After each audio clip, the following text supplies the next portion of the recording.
Comencemos a hablar de los procesos de síntesis en fase líquida.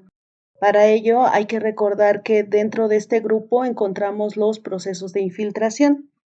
En términos generales, en la técnica de infiltración, el metal líquido, es decir, la matriz, es infiltrada a través de estrechas hendiduras entre el refuerzo, el cual puede estar en forma de fibras discontinuas o también en forma de partículas. El refuerzo, a su vez, está dispuesto en una preforma y por tanto está fijo en un espacio. A diferencia de otros procesos en donde, ya sea por agitación o por mezclado, los refuerzos se encuentran libres, en este caso, los refuerzos no tienen libertad para moverse en los procesos de infiltración. A medida que el metal líquido entra en la preforma, este se enfría y posteriormente solidifica, produciéndose el material compuesto. En general, la técnica de infiltración se divide en tres operaciones distintas. La preparación de la preforma, en donde los elementos que actuarán como refuerzo se ensamblan en un cuerpo poroso. En la segunda etapa, el proceso de infiltración en sí, en donde el metal líquido infiltra la preforma y finalmente la solidificación del material. En este método de síntesis se puede formar una capa transitoria de metal solidificado tan pronto como la matriz entra en contacto con el refuerzo, es decir, con la preforma, ya que ésta, al encontrarse a una temperatura mucho menor que el de la matriz, genera un gradiente de temperaturas que promueve la solidificación del material compuesto. La filtración del metal líquido se puede lograr con la ayuda de presión adicional, es decir, presión mecánica, presión de algún gas inerte o mediante vacío. También se han desarrollado algunas técnicas de infiltración sin presión, junto con infiltración electromagnética e infiltración centrífuga. Los fenómenos fundamentales que están involucrados en este tipo de procesos de fabricación son principalmente termodinámica superficial, la química superficial, dinámica de fluidos, así como los fenómenos de transferencia de masa y de calor. Entre las variables de procesamiento que gobiernan la evolución de las microestructuras a alcanzar en este tipo de materiales compuestos son velocidad de infiltración, la presión de infiltración, el espaciamiento y también el tamaño y la forma de los refuerzos, la temperatura de calentamiento, o más bien dicho, la temperatura de trabajo del material monolítico y la temperatura de precalentamiento del refuerzo, es decir, de la preforma.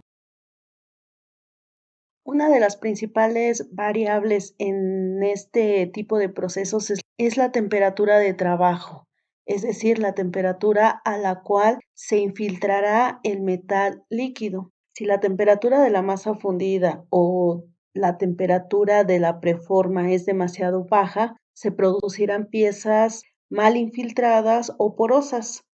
Por el contrario, si la temperatura de trabajo es demasiado alta, esto generará una reacción excesiva entre el refuerzo y la matriz, lo cual obviamente degradará las propiedades del refuerzo. A considerar también es la velocidad de infiltración.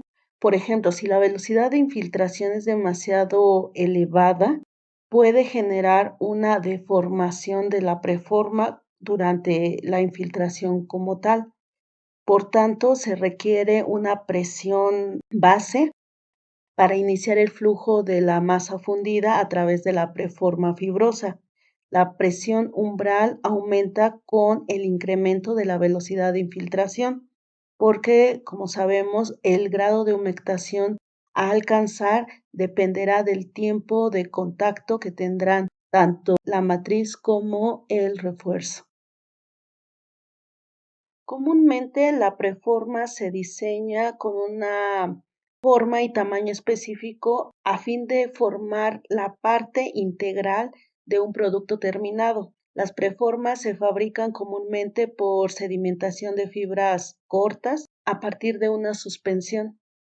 El proceso también se puede adaptar para la producción de compósitos de matriz metálica reforzados con partículas. Para que la preforma conserve su integridad y forma, a menudo es necesario utilizar aglutinantes. Actualmente existen varias mezclas a base de sílice y alúmina que han sido durante ya un tiempo populares como aglutinantes a alta temperatura.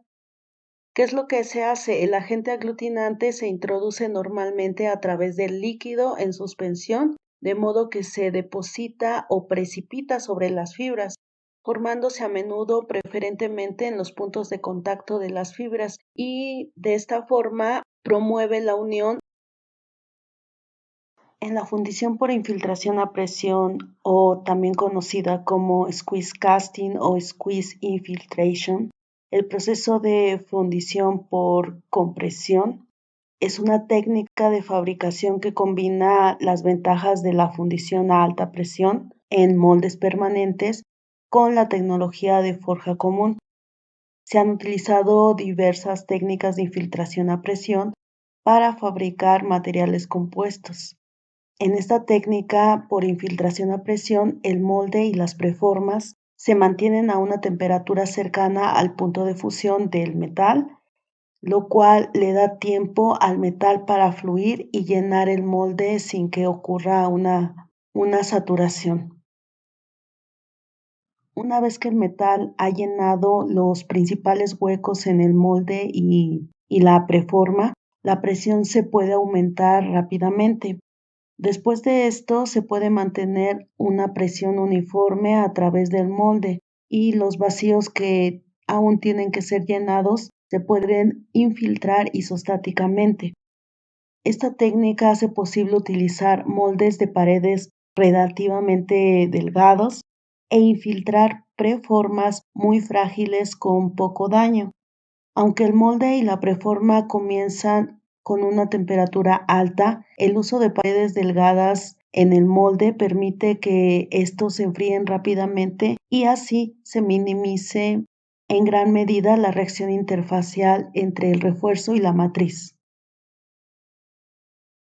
La presión requerida para la infiltración se calcula considerando la curvatura del menisco que se forma entre los componentes, es decir, entre la matriz y la preforma, y mediante esto se pueden hacer correlaciones considerando el grado de humectación que se alcanza entre la masa fundida y el refuerzo. Ya en la práctica es probable que se necesiten presiones considerablemente altas en el rango de los megapascales. En la mayoría de los casos, las fibras no actúan o las partículas no actúan como sitios preferenciales para la nucleación heterogénea durante la solidificación de la matriz.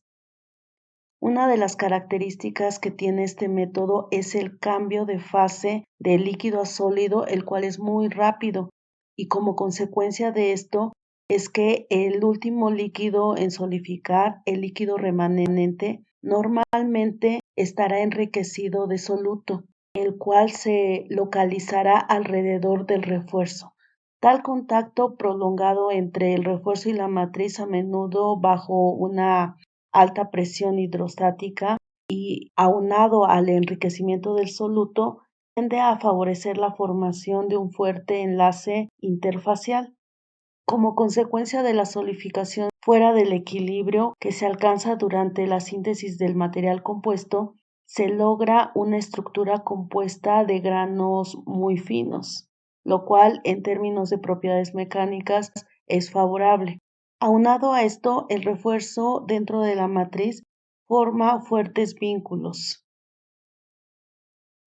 Mediante este método se puede asegurar que el producto final presentará una superficie muy lisa. Sin embargo, habrán algunos problemas como porosidad, variaciones locales en términos del refuerzo, es decir, segregación del refuerzo, y variación en términos de composición promedio de la matriz. Este tipo de defectos son muy comunes en los compósitos fabricados mediante infiltración por compresión. Otra desventaja de este método es la necesidad de equipo y maquinaria costosa, así como de herramientas que soporten tanto altas presiones como altas temperaturas, aunado al costo adicional para el mantenimiento de estas herramientas, ya que cada daño en una de estas podría inducir un error en términos de las dimensiones del producto final.